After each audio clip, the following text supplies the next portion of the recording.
Hey everyone!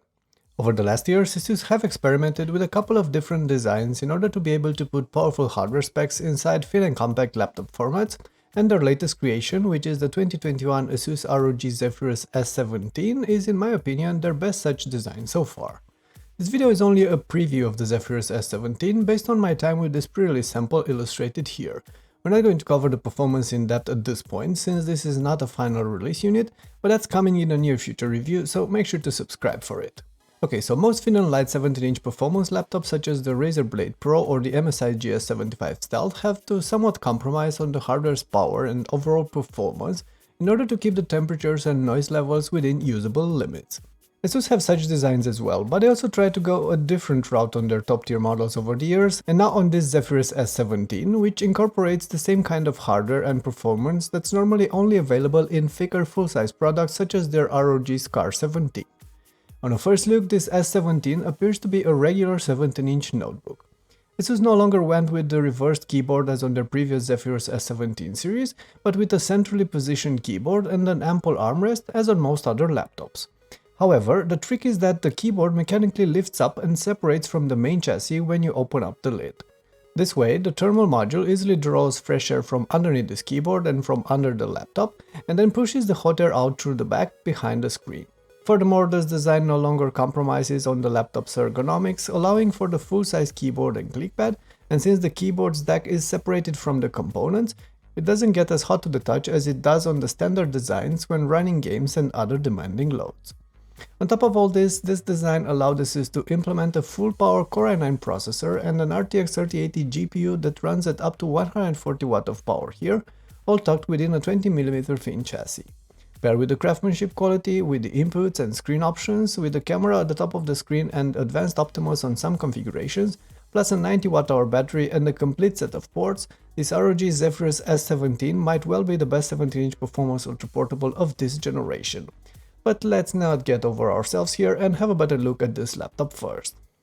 This is a sober muted black design with the lid made out of a thick slab of aluminum and the interior and the underside out of magnesium aluminum alloys, similar to the ones on the Zephyrus M16.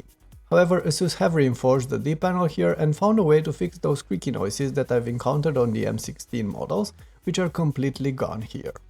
In fact, this entire notebook feels very sturdily made and oozes quality to the point where these images barely make it justice. On the other hand, sure, this is a completely black design and it's going to show smudges easily, especially on the rubbery interior and on the keys, so you'll have to wipe it clean often, but that's pretty much my only complaint about the craftsmanship of this series. I mentioned already that the keyboard lifts up when you open up the lid, creating a gap underneath for the thermal module, as well as a slightly inclined typing position. The tilt angle is small, but enough for me to make a difference, and while I was afraid this pushed-up keyboard deck might feel flimsy, it doesn't. One other practical benefit of this design is the fact that the status LEDs end up hidden just behind the raised keyboard here, as they would have been otherwise annoyingly placed in your line of sight under the screen. That aside, I'm glad that there's no longer a light in the power button, which is instead this new variant that incorporates a finger sensor. I also find the entire design of the S17 to be practical, with just one or two small exceptions that I'll get to in a bit. The rubber fit ensure excellent grip on the desk, the hinge allows to easily lift up the screen and adjust it single-handedly, and the interior edges and corners are smartly blunted and friendly on the wrists.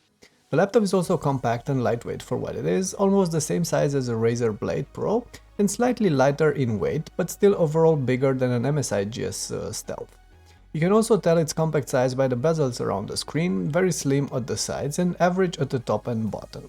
Asus finally put a camera at the top of the screen, a decent quality 2-megapixel one, yet there's still a fair chin underneath, and I just can't stop but wondering how this would have looked with a 16:10 screen instead, the kind that's available on the M16. As for those two needs that I previously mentioned, one's the fact that you can only lean back the screen to about 140 degrees, which is fine on a 17-inch laptop but still limiting sometimes, and the other is with the I/O placement, which is almost entirely squeezed on the left front side, with the PSU, the LAN port and the two USB-Cs all tucked in there. Ideally, I'd love to see those placed somewhere at the back of the laptop in order to keep all the cables out of the way, as this sort of design is going to end up cluttered if you decide to hook up peripherals. As far as the actual port selection goes though, there's nothing to complain about here. 3 USB-A, 2 USB-Cs, one of them with Thunderbolt 4 support, LAN, audio jack and a fast SD card reader. Finally, I have to mention that Asus didn't skimp on the speaker quality either, implementing a set of 6 speakers, 4 of them firing upwards and placed under the screen, as well as 2 woofers firing downwards and through the small cuts on the front lip. You'll want to be careful not to cover and muffle them, but the quality is definitely above average for a thin gaming laptop. With that out of the way, let's talk about the inputs on this Zephyrus S17. Asus put here the same kind of optical-mechanical keyboard that we've already experimented with in their ROG SCAR17, with clicky switches and deep actuations. The layout is a bit peculiar with a minimalist numpad area, but all the other keys are full size and placed in the right place, and the arrows are also full size and nicely spaced out from everything around. Unlike on the SCAR17 though, there's no longer that extra set of media keys at the top left here, which have been instead replaced by a configurable volume wheel. The overall feedback of these keys is going to take some time to get used to though. I've said it before and I'm going to say it again.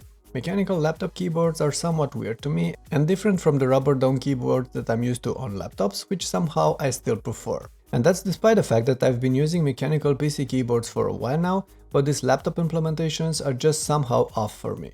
And they're noisy.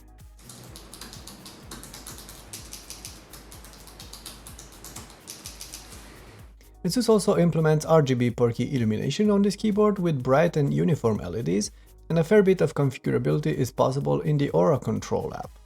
Onto the Clickpad, it's similar to the one on the Zephyrus M16, a large glass surface that feels excellent to the touch and responds accurately to swipes, taps and gestures, one of the best clickpads available on a Windows laptop today.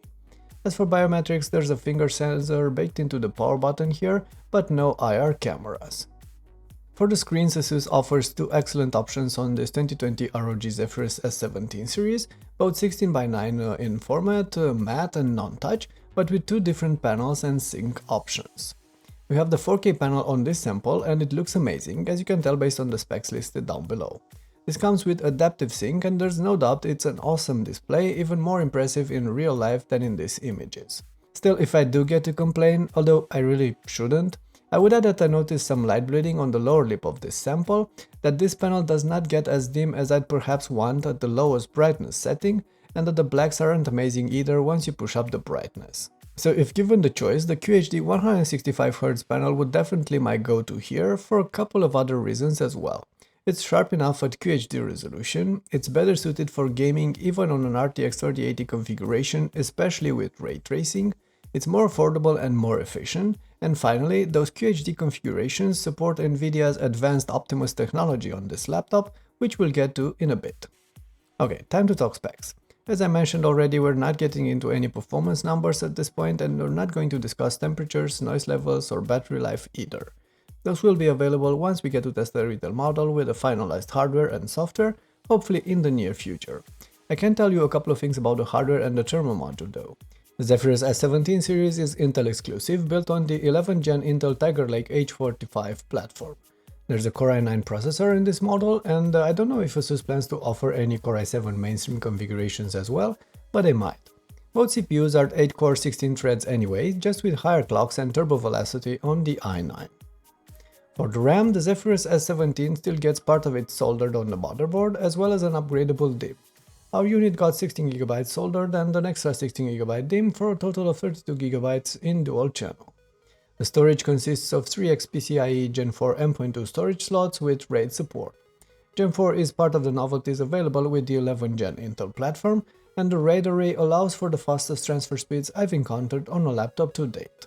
For the GPU, our sample gets an Nvidia GeForce RTX 3080 laptop chip at up to 140W of power with Dynamic Boost 2.0.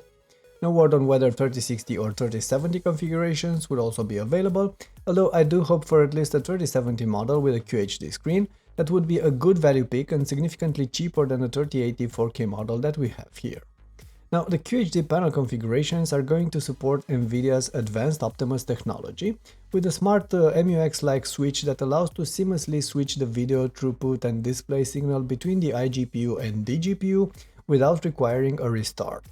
This way, G-Sync comes in action when the laptop runs on the Nvidia GPU and the video signal is directly routed from the DGPU to the display, leading to improved performance over the implementations that use adaptive sync instead, which are most of the other ROG laptops of this generation, as well as the UHD screen variants of this S17. We're going to thoroughly test all these differences and scenarios once we get our hands on the final S17 review units in the weeks to come. For now, I'll just leave you with this sneak peek at this laptop's thermal design with the two fans and a multitude of heat pipes, as well as the smartly designed open back that channels fresh air into the radiators and out to the back. These pictures down below also showcase the motherboard design and the complexly engineered hinges that also push up the keyboard deck. That aside, I'll mention that there's a 90 Wh battery inside this laptop and that Asus bundles this preview model with a 280 watt charger, their previous design, and chunkier than the 240 watt power brick that we got on the retail ROG.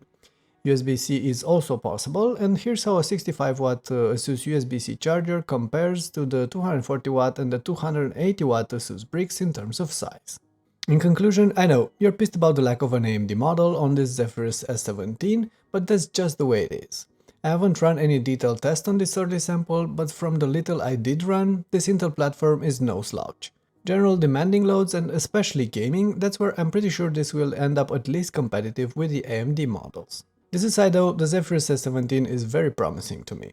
I'm hyped about the form factor, which is easily my favorite in the 17-inch segment right now, about the screen options and the overall package that is offered here. On the other hand, the I/O positioning and the mechanical keyboard might raise some eyebrows, but at the end of the day, the success of this series is going to come down on the balance of the performance, thermals and noise levels, which I hope Asus can deliver in this format. And the price, of course. Right now, this promises to match thicker and less portable designs, and I'm looking forward to giving it a proper test and see how and if it meets those promises. In the meantime though, I'd love to hear what you think about this 2021 Asus ROG Zephyrus S17, so get in touch down below. And don't forget to hit that thumbs up button if you appreciated the video and subscribe for our future updates. Talk to you later.